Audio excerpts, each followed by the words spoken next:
স্থানীয় নির্বাচনে থাকছে না দলীয় প্রতীক।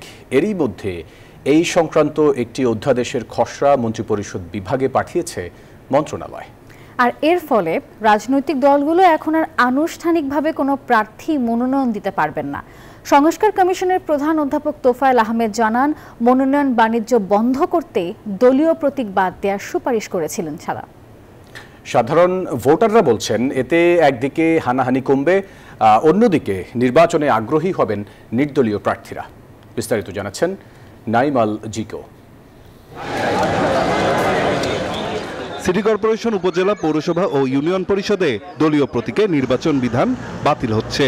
বিদ্যমান 4টি আইনের সংশ্লিষ্ট ধারা বাতিল করে নতুন অধ্যাদেশ করতে যাচ্ছে অন্তর্বর্তী সরকার।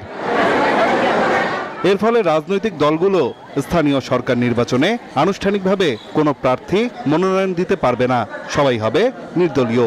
এই পদ্ধতিকে সাধুবাদ জানিয়েছেন সাধারণ মানুষ। বলেন, এমনটা হলে আগ্রহ বাড়বে ভোটারদের। স্থানীয় নির্বাচন দলীয় প্রতীক ছাড়া উন্মুক্ত হওয়া উচিত। নিরপেক্ষ নির্বাচন, সুষ্ঠু একটা নির্বাচন আমরা দেখতে চাইতেছি।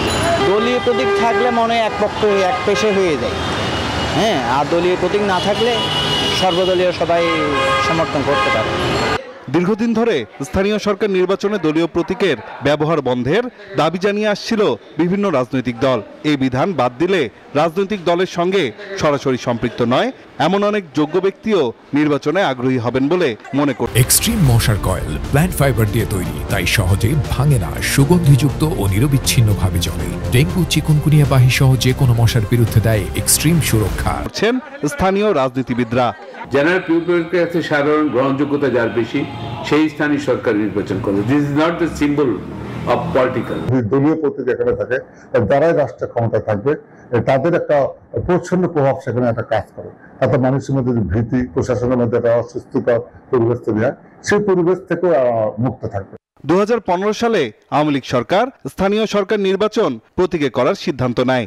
এই ব্যবস্থায় নির্বাচন হয় দুই ভোটেই সিংহভাগেই জয়লাভ করে আওয়ামী লীগ মনোনীত বা বিদ্রোহী প্রার্থীরা। দুটি নির্বাচনেই প্রতীক বরাদ্দের সঙ্গে মোটা অঙ্কের মনোনয়ন বাণিজ্য হয়েছে বলে অভিযোগ রয়েছে। এমন বন্দোবস্ত বন্ধ করতে চায় স্থানীয় সরকার সংস্কার কমিশন। তার নমিনেশন দিয়েছে, নমিনেশন বিক্রি হয়েছে। কতগুলো লোক হয়তো এলাকায় বসবাস করে না, সে ইউনিয়ন পরিষদের চেয়ারম্যান হয়েছে, তার নমিনেট করেছে, আর নমিনেশন পেলেই চেয়ারম্যান। এরকম একটা অবস্থা এসে গেছে।